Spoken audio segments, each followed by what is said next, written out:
ایک چھوٹے سے گاؤں میں ایک معصوم بچہ پیدا ہوتا ہے، لیکن پتہ نہیں کیوں شروع دن سے ہی لوگ اسے عجیب سی نظروں سے دیکھتے ہیں۔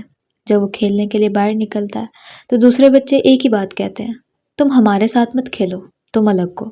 بچہ حیران ہو جاتا ہے، وہ گھر آ کر ماں سے پوچھتا ہے: امی، میں الگ کیوں ہوں؟ میں بھی تو انہی بچوں جیسا ہوں۔ ماں خاموش رہتی ہے۔ وقت گزرتا گیا۔ اسکول گیا تو استاد نے بھی پیچھے بٹھا دیا۔ دوسرے بچے ساتھ لنچ شیئر نہیں کرتے تھے۔ وہ بھوکا بیٹھ کر ایک ہی بات سوچتا: کیا میں انسان نہیں ہوں؟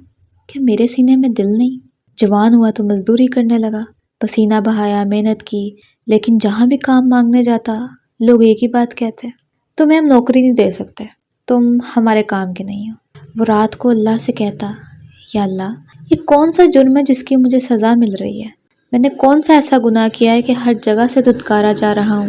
آخر کار ایک دن اسے سمجھ آ ہی گیا کہ اصل مسئلہ یہ ہے کہ وہ بس ایک ایسی ذات میں پیدا ہوا ہے جسے لوگ نیچ کہتے ہیں۔ آج بھی ہمارے معاشرے میں کتنے ہی ایسے بچے ہیں جنہیں صرف اس لیے حقیر سمجھا جاتا ہے کہ وہ جٹ، راجپوت، سید یا پھر ایسی ہی کسی اونچی ذات کے نہیں۔ جیسے اس بچے کو اسکول میں پیچھے بٹھا دیا گیا، ویسے ہی آج بھی کئی بچے اپنی ذات کی وجہ سے تعلیم سے محروم رہ جاتے ہیں۔ جیسے اس کو کھیلنے نہیں دیا گیا، ویسے ہی آج بھی کئی معصوم بچے صرف اپنی ذات کے نام پر دوسروں کی نفرت کا شکار بنتے ہیں۔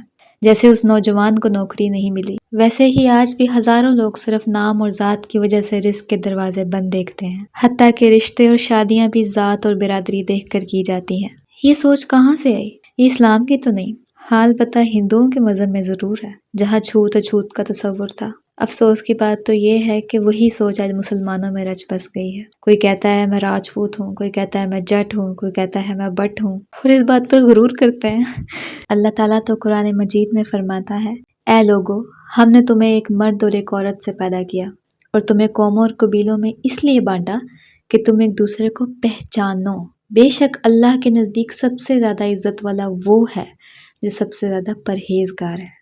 نبی اکرم صلی اللہ علیہ وآلہ وسلم نے فرمایا: تم سب آدم کی اولاد ہو اور آدم مٹی سے پیدا کیے گئے۔ کسی عربی کو کسی اجمی پر اور کسی اجمی کو کسی عربی پر کوئی فضیلت حاصل نہیں، فضیلت صرف تقویٰ کی بنیاد پر ہے۔ اللہ نے تو قومیں اور قبیلے پہچاننے کے لیے بنائے تھے، یہ غرور اور حقارت کہاں سے آ گئی؟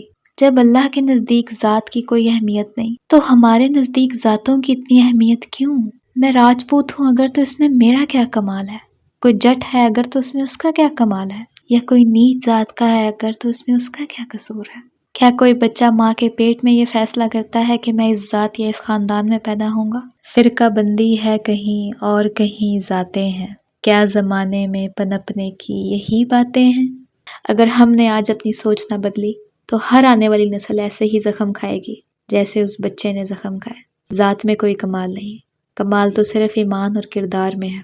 غرور چھوڑ دو، ورنہ یاد رکھو قبر میں سب برابر ہیں۔